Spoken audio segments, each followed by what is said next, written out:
আসসালামু আলাইকুম প্রিয় দর্শক। দেখলাম যে ধীরে ধীরে আওয়ামী লীগ খোলস খুলে বেরোচ্ছে, তাকে আস্তে আস্তে ছেড়ে দেওয়া হচ্ছে। তো এখন প্রথমে তো দলের সঙ্গে সমস্ত অডিও বার্তা এই সমস্ত হতো, তারপরে এই যে ফরেনার্স এটা করেসপন্ডেন্ট ক্লাবে যেটা ভাষণ হলো, তাতে তো বাংলাদেশের সরকার পুরো একেবারে হিলে গেছে। তাদের রিয়াক্ট করতে 24 ঘন্টা লাগেনি, 48 ঘন্টা লেগে গেছে, বা 50 ঘন্টা বলা যায় লেগে গেছে। তাও খুব দুঃখ পেয়েছে এবং তাদের অন্তরের বেদনা তারা তুলে ধরেছে, কিন্তু সাহস করে ভারতবর্ষকে একটা চিঠি পাঠাতে পারেনি যে এই বক্তব্য বন্ধ করা হোক। এখন এই যে ভূমিকম্প যেটা হয়েছে, ভিত কিন্তু আলগা হয়েছে, সেটা আমাদের নরেন্দ্র মোদী বুঝতে পারছেন। ইউনুস শিক্ষা দীক্ষা আছে, ইউনুসের পরিচয় টরিচয় আছে, নিজেকে একটা বিরাট মনে করেন, কিন্তু নরেন্দ্র মোদী তো নরেন্দ্র মোদী, সারা পৃথিবী চষে বেড়াচ্ছেন, আমেরিকার নাকে দড়ি দিয়ে ঘোরাচ্ছেন। যে ইউরোপিয়ান ইউনিয়ন একদিন শুধু ভারতবর্ষের নিন্দা করে যেত, তারা এখন ট্রেড ডিল করার জন্য, আর্মস ডিল করার জন্য তারা ছুটে আসছে। এমনকি সামরিক বিনিময়, শক্তির বিনিময় তারা করবে ইউএইর মতো। ইউএই সুলতান চলে এসছেন এখানে ছুটে। এগুলো তো এমনি হচ্ছে না। ডক্টর ইউনুস ভাবছেন নরেন্দ্র মোদীকে ও আমি এক হাতে ধরে এক হাতে বেঁচে দেবো। পাকিস্তানের গ্যাস খেয়েছে না, তো নরেন্দ্র মোদী অকল্পনীয় কিছু একটা করতে যাচ্ছেন। দেখুন, আমার উপরে এমবার্গো আছে, আমি পুরোটা বলতে পারবো না আপনাদের, ভবিষ্যৎ আপনাদের বলে দেবে। যদি কখনো আমার উপরে থেকে এমবার্গো উঠে যায়, তাহলে পরে আপনাদের এই পরিষ্কার বলে দেবো। আপনাদের আন্দাজ করে নিতে হবে এই ভিডিওটা কেন দেখালাম এবং এই কথাগুলো আমি কেন বলছি। আপনারা ডট টু ডট মিলান, আপনারা বুঝে যাবেন আমি কি বলতে চাইছি এবং কি হতে যাচ্ছে। কাল রাতে আমাদের নয়াদিল্লিতে সাউথ ব্লকে 3 সেনাপ্রধান এবং আমাদের সিডিএস, তার সঙ্গে নরেন্দ্র মোদীর একটা বৈঠক হয়। এই বৈঠকে আর কি উপস্থিত ছিলেন? ছিলেন আমাদের এনএসএ অজিত দোভাল এবং বিদেশ মন্ত্রী ডক্টর জয়শঙ্কর। রাজনাথ সিং কিন্তু ছিলেন না। অর্থাৎ মারপিটের গল্প এখানে কিছু নেই, শুধু কূটনীতির খেলা হবে। আর একজনকে ডেকে পাঠানো হয়, সেটা হচ্ছে ডিআরডিও, যারা আমাদের এই ডিফেন্সের সব কিছু দেখাশোনা করে, সে হচ্ছে ডিআরডিও। ডিআরডিওর অধিকর্তাকে ডেকে পাঠানো হয়। তার মানে এমন কিছু একটা হতে যাচ্ছে, সেটা হচ্ছে অকল্পনীয়, যেটা ইউনুস সরকার, বাংলাদেশের মানুষ, আওয়ামী লীগ কেউ ধরতে পারছে না। এটা আমি বলেছিলাম 3 মাস আগে, এখন মনে পড়ে 3 মাস আগে আমি বলেছিলাম অকল্পনীয় কিছু করতে চলেছেন নরেন্দ্র মোদী। সে অকল্পনীয় করার সময়টা হচ্ছে এখন চলে এসেছেন। তবে নিশ্চিত থাকুন যে 12ই ফেব্রুয়ারি এই যে নির্বাচনের দিন ঘোষণা করেছেন না, 12ই ফেব্রুয়ারির আগে কিছু হবে না। এমনকি ভারত মায়ানমারকে অনুরোধ করেছে, রাখবে কিনা জানা বোঝা যাচ্ছে না, যে 12ই ফেব্রুয়ারির আগে কিছু করো না, এরা দেখি নির্বাচনটা করুক, নির্বাচনটা করে এরা সফল হতে পারে কিনা দেখি। ওরা জানে নির্বাচন আর সফল হতে পারবে না, তার জন্যই এটা চাইছে অত্যাচার নিপীড়নের মাত্রাটা এমন পর্যায়ে পৌঁছে দাও যে ভারতবর্ষ সহ্য করতে না পেরে যেন অ্যাটাক করে বসে। তাহলে বলবে ভারতবর্ষ আমাদের অ্যাটাক করেছে, আমরা নির্বাচন করবো কি করে। আমাদের নিরীহ দেশ, আমাদের এই তো মাত্র 20 কোটি, 140 কোটি মানুষের দেশ যদি আমাদের উপরে আক্রমণ করে তাহলে আমরা টিকবো কি করে? আমরা তো মারা যাচ্ছি, হায় হায় হায় হায় করে সর্বত্র দৌড়ে বেড়াবে, লোকের মন পাবে না, এর দৌড়ে ওর দৌড়ে ঘুরে বেড়াবে। সেই ব্যবস্থা ভারত করে রেখে দিয়েছে যাতে কোথাও গিয়ে সফল না হতে পারেন। তো এই যে ভারতবর্ষ অ্যালাউ করছে নির্বাচনটা হোক, আর নির্বাচনটা হবে না তারা জানে বলে আওয়ামী লীগের ঘাড়ে আগে ভাগে দোষটা চাপিয়ে দিচ্ছে যে যদি কিছু হয় তাহলে আওয়ামী লীগ করবে। তার মানে নিজেরা গন্ডগোলটা পাকিয়ে আওয়ামী লীগের ঘাড়ে দেবে। ওই জন্য ভারতবর্ষ 12 তারিখের আগে কিছু করবে না, যা করবে 12 তারিখের পর করবে। আমি শুধু আপনাদের আউটলাইনটা বলে দিলাম, অকল্পনীয় কি হতে যাচ্ছে, তার সঙ্গে ওই ভিডিওর কি সম্পর্ক রয়েছে। আপনারা 2 দিয়ে 4 মেলান, আপনারাও বুদ্ধিমান মানুষ, আপনারা নিশ্চিতভাবে ধরে নিতে পারবেন। পাকিস্তানের গ্যাস খেয়ে বাংলাদেশ ক্রিকেটটার তো 12টা বাজিয়ে দিল। পাকিস্তান এরকমই, আমি ওই জন্য বলেছিলাম পাকিস্তান ঠিক খেলতে আসবে, আপনারা নিশ্চিন্তে থাকুন। পাকিস্তান কি করলো, একবার লেঙ্গি মেরে ফেলে দিল। আপনি ছবিটা ভাবুন, খেলা হচ্ছে, এই ক্রিজে পাকিস্তানের ব্যাটসম্যান, ওই ক্রিজে হচ্ছে বাংলাদেশের ব্যাটসম্যান, পেছনে উইকেট কিপার আইপিএল বা বিসিসিআই,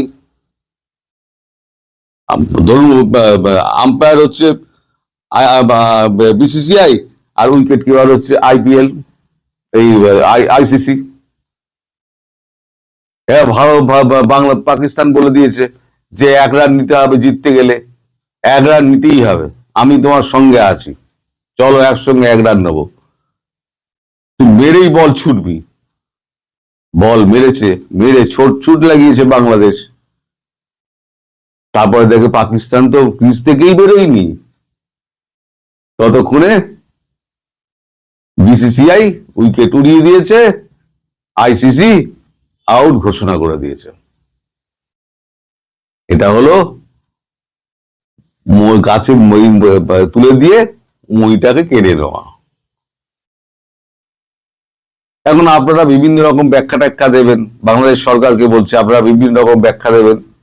আপনারা টোটাল যে গান্ডু বলে গেছেন পাকিস্তানের কাছে, আপনাদের গান্ডু বানিয়ে দিয়েছে, সেটা নিজেরা এবার স্বীকার করুন।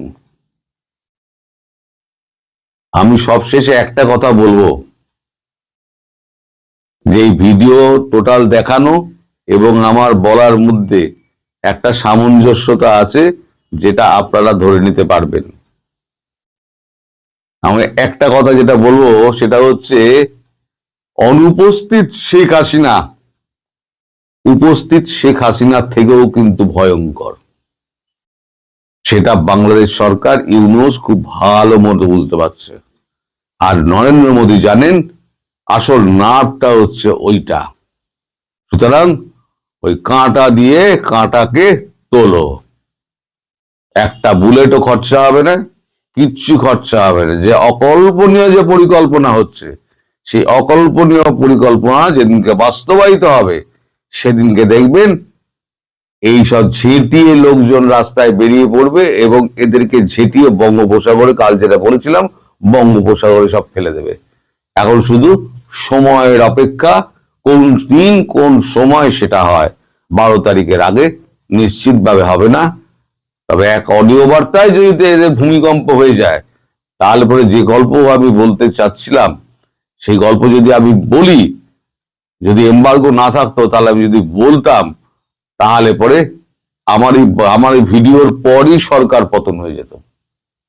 আমি বলছি দায়িত্ব নিয়ে, আমি এই ভিডিও করার পর যদি বলতাম আমি ওই কথাটা, তাহলে পরে এই সরকার কালকে পতন হয়ে যেত। কিন্তু এই এমবার্গোটার জন্য আমি বলতে পারছি না।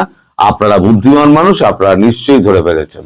আপনারা না ধরতে পারলেন 2-4 জনের সঙ্গে কথা বলবেন। এই ভিডিওটা প্রথম দেখানো আর আমার এই বক্তব্য আর অকল্পনীয় কিছু করা এবং কাঁটা দিয়ে কাঁটা তোলার যে যোগটা আছে, সেই যোগটা কি হতে পারে আপনারা সবাই ভাবুন, ভেবে মন্তব্য করে আমায় জানাবেন। সবাই ভালো থাকবেন, সুস্থ থাকবেন, সাবধানে থাকবেন। নমস্কার। নমস্কার, আমি তরুণ ঘোষ। শুরুতেই আপনাদের একটা ভিডিও দেখাবো। ভিডিওটা দেখলে পরে আপনারা একটু আঁচ করতে পারবেন। শুধু মানুষ আর মানুষ আর মানুষ। এইমাত্র ব্রিগেড বাড়ির গ্রাউন্ডে এসে পৌঁছলেন বঙ্গবন্ধু শেখ মুজিবুর রহমান এবং আমাদের প্রধানমন্ত্রী শ্রীমতী ইন্দিরা গান্ধী। স্বাধীনতা পেয়েছি বড় রক্তের বিনিময়ে পেয়েছি। এত রক্ত কোন জাত, কোন দেশে, কোন দিন দেয় নাই যা আমার বাংলাদেশের মানুষ দিয়েছে।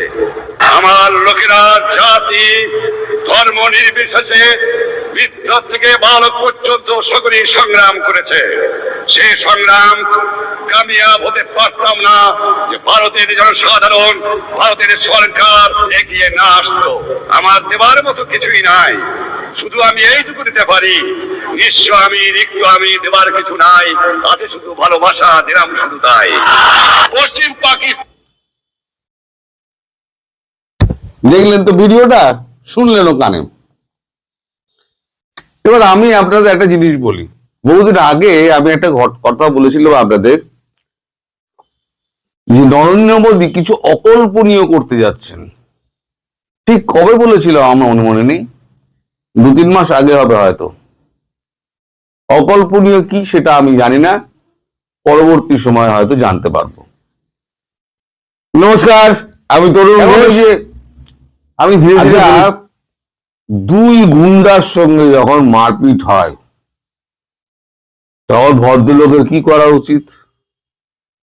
ভদ্রলোকেরা দূরের একেবারে একটা চায়ের দোকানে বসে চা বিস্কুট খেতে খেতে, অথবা মুড়ি চানাচুর খেতে খেতে, অথবা মেরো বিস্কুট চেবাতে চেবাতে মজা নেবে।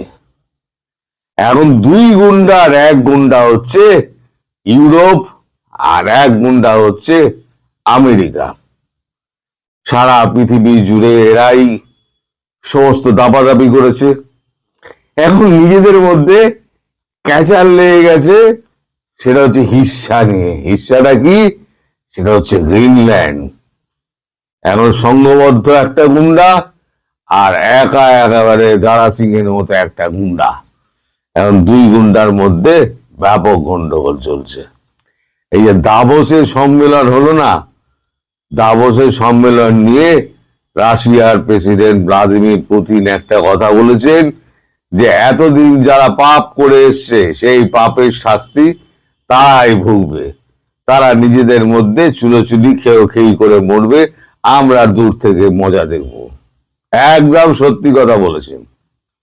এই যে ভেনেজুয়েলার প্রেসিডেন্ট মাদুরোকে তুলে আনলেন সস্ত্রীক, তখন এই জার্মানি, তারপরে ফ্রান্স, ইতালি সব বলেছিল ব্রাভো, দারুণ কাজ করেছেন। মালিক তো একেবারে মানে দুনিয়া শুদ্ধ ফাটিয়ে দিয়েছে, যে সালা মস্তান হতো ऐसा মস্তান হোক।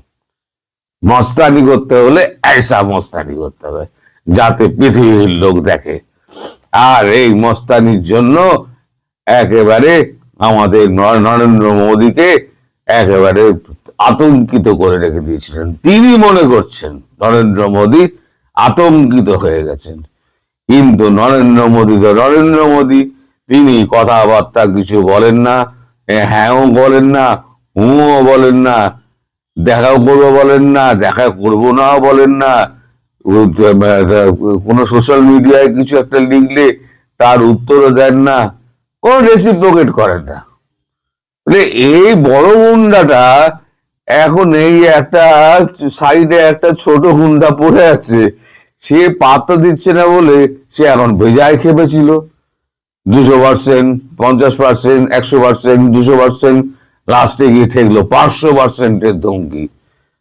তোর এত হিস্সা আমার চাই, তুই যা লুটেছিস তার এত হিস্সা আমার চাই। কিন্তু ভারতবর্ষ তো কাউকে লুটতে যায়নি ভাই। তোমার যদি ব্যবসা না করার প্রয়োজন হয় তাহলে তুমি ব্যবসা করবে না, ভারতবর্ষের কারো কলার ধরে বলেছে যে বাবার সঙ্গে ব্যবসা করতে হবে? এই যে আমেরিকা বলেছে আমরা ব্যবসা করব না, করবে না। এখন ঘটনা কি হয়েছে? ঘটনা হয়েছে ইউরোপিয়ান ইউনিয়ন ভারতের সঙ্গে তো ডিল করে ফেলেছে। সেই ডিলটা ফাইনাল হয়ে যাবে। সেই ডিলের অঙ্কটা খুব সম্ভবত শোনা যাচ্ছে $2.1 ট্রিলিয়ন। $2.1 ট্রিলিয়ন শোনা যাচ্ছে। আর যে ডিলটা আমেরিকার সঙ্গে ইউরোপের ছিল, সেই ডিলটা ছিল $1.68 ট্রিলিয়ন। ইউরোপ বলে দিয়েছে, গ্রিনল্যান্ডের ব্যাপার নিয়ে যখন মন কষাকষি হলো, এখন বলে দিয়েছে যে ওই আমাদের যে ডিলটা হওয়ার কথা ছিল, যেটা খসড়া হয়েছিল, আমরা ডিলটার মধ্যে ঢুকবো না, আমরা ইন্ডিয়ায় চলে যাব, আমরা ভারতের সঙ্গে ব্যবসা করব না, মালিক তুমি ঘরে যাও। এখন দুই মালিকের ঝাপটি কালকে ধরা পড়লো দাভোসের মঞ্চে একে অপরকে একেবারে ধমকি ধামকা দিয়ে একেবারে মানে না ম্যাক্রন ছাড়বেন, না ইতালির সুন্দরী প্রেসিডেন্ট আমাদের মেলোনি ছাড়বেন, না আমাদের মার্ক কার্নি ছাড়বেন কানাডার, কারণ কানাডাকেও তিনি অন্তর্ভুক্ত করে নিয়েছেন গ্রিনল্যান্ডের সঙ্গে। পৃথিবী তো মালিক যখন যেখানে পারবে সেখানে একেবারে একটা খোঁটা পড়া যাবে, এটা আমার জমি, জিসকা লাঠি উসকা ভ্যাস, তো আমার জমি, আমার জমিতে লাঠি পুঁততে গেছেন কানাডায়। মার্ক কার্নিতে একদিন ধরে হুজুর করতেন, কালকে মার্ক কার্নি বলে দিয়েছেন আপনি যা করতে চাইছেন তা জীবনেও আপনার স্বপ্ন পূরণ হবে না। কানাডা এবং ইউরোপ সমগ্র শক্তি দিয়ে ইউএস কে প্রতিহত করবে এবং ইউএস এর যান কয়লা করে দেবে। আবার হুমকিও দিয়েছে যে আমরা তো $2.1 ট্রিলিয়ন আমরা তো এ তো ক্যান্সেল করলামই, এর পাশাপাশি আমেরিকার জন্য কোনো দরজা আমরা খোলা রাখলাম না। তার মানে আমেরিকার আর কোনো পণ্য ইউরোপে ঢুকবে না। ইউরোপ কি সুবিধা দিয়েছিল? 0% ট্যারিফ, মানে হুজুরকে 0% ট্যারিফের সুযোগ দিয়েছিল যে তুমি যে মালটা তুমি আমেরিকায় যে দামে বেচো, ইউরোপে এসে সেই দামেই বেচো। মালিকের তো সহ্য হলো না, কোনো ভালো জিনিস তো মালিকের সহ্য হয় না। এই যে মালিককে ভারতবর্ষে এত সুবিধা দিয়ে রেখে দিয়েছিল, তুমি যা পাঠাচ্ছ তাই পাঠাও, আমরা তোমার কখনো বাধা দেবো না। কিন্তু যখন ট্যারিফটা নিয়ে ভালো, সব জিনিস ভালো যখন চলে, এই লোকটা তো কথা বলে কেন আমি বুঝতে পারি না। এই মাঝরাতে উঠে ঝাপা একটা টুইট করে দিল, ভোরবেলা ভুলে গেল। এত বেশি কথা বলে, আর বেশি কথা বলা মানে ভুলভাল বকা। ভারতের সঙ্গে অহেতুক একটা ভালো একটা সম্পর্ক সেটাকে নষ্ট করে দিল। তা এখন কি হলো? ভারত চলে গেল সাইডে, ভারত বিভিন্ন বাজার খুঁজে নিল, বাজার খুঁজে নিয়ে তোমায় ত্যাগ করে দিল। বলে না, স্ত্রীকে ত্যাগ করা, মালিককে ভারতবর্ষ ত্যাগ করে দিয়েছে। মালিক পড়েছে এখন ফাঁপ পড়ে। মালিক এখন বলছে নয়াদিল্লির সঙ্গে মজবুত চুক্তি হবে। যখন ওখানে ঝাড় খেয়েছে দাভোসের মঞ্চে, তখন এই যে মালিক এখানে দেখুন, মালিক এখানে দাভোসের মঞ্চে বসে আছে, আর তার নিচে লেখা আছে এই যে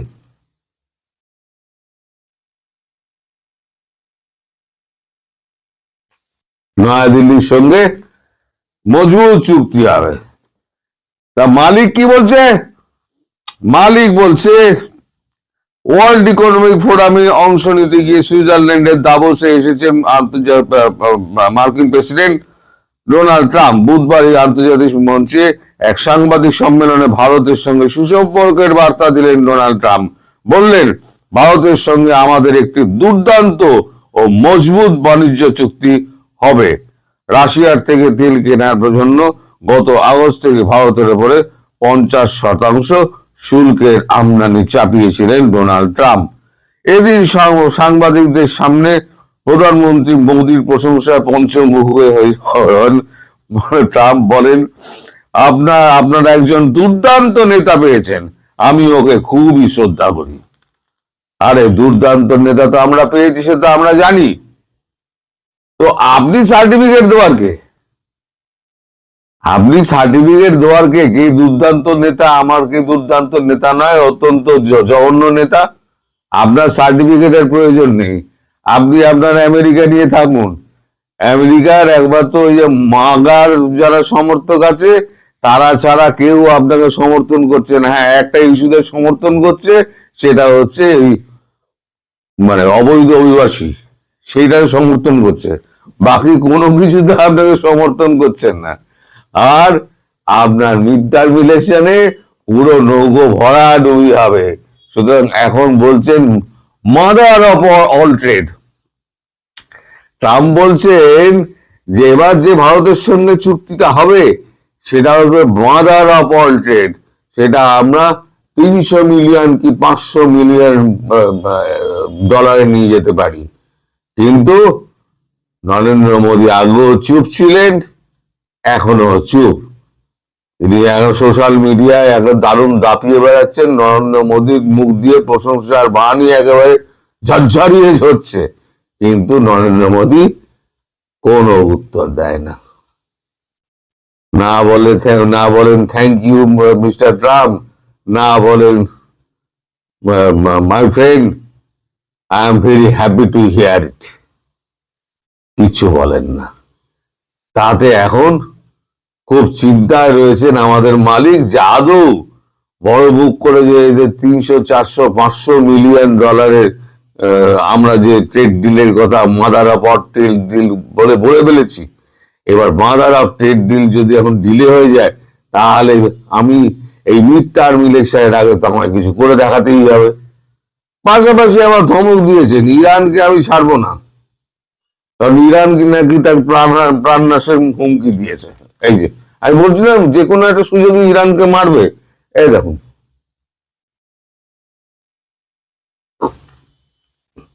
মুছে যাবে ইরান, হুঁশিয়ারি ট্রাম্পের। ইরান সরকার তাকে প্রাণে মেরে ফেলতে পারে এমন আশঙ্কার কথা জানালেন মার্কিন প্রেসিডেন্ট ডোনাল্ড ট্রাম্প। আর তার উপরে হামলার চেষ্টা হলে ইরানকে বিশ্বের মানচিত্র থেকে মুছে দেওয়া হবে বলে হুমকি দিয়েছেন ডোনাল্ড ট্রাম্প। উনি ইস্যু খোঁজেন। আমি গতকালকেও বলেছি যে ইরানকে মারবে, এখন পজ দিয়েছেন গ্রিনল্যান্ড নিয়ে পড়ে আছেন বলে। এই যে এতদিন ধরে আমি বলি না, এতদিন ধরে এই যে ড্রাগের গল্প, ভেনেজুয়েলা থেকে এত ড্রাগ আসছে, অমুক তমুক আসছে, এই যে এত গল্প করা হলো, এখন আর ড্রাগের গল্প শোনেন? মাদুরের ওয়াইফকে তুলে নিয়ে এসছেন, ড্রাগের গল্প বন্ধ, এখন শুধু তেলের গল্প হয়। কে কত তেল নেবে, কত তেল বেচবে, কি দামে বেচবে, এই হচ্ছে আমাদের মালিকের কাজকর্ম। তা মালিক এখন এতে কি দাভোসে গিয়ে খুব মুশকিলে পড়েছেন। দুনিয়ার লোক এখন মালিককে দুষতে আরম্ভ করে। দুনিয়া মানে কি? তার ইউরোপ এক গুন্ডা। এই গুন্ডা তো গুন্ডামি কম করেনি, সারা বিশ্ব জুড়ে এই গুন্ডামি করে গেছে। যত উপনিবেশ ছিল সারা পৃথিবীতে, নয় ফ্রান্সের দখলে ছিল, নয় ইটালির দখলে ছিল, নয় জার্মানির দখলে ছিল। জার্মানি তো বিশ্বযুদ্ধই লাগিয়ে দিল দাদাগিরি করে। এখন ইতিহাস তো ক্ষমা করবে না, না করবে মালিককে, না করবে ইউরোপকে। এই যে কার্নি ফার্নি যে সমস্ত আছে না, সব ট্রাম্পের পেছনে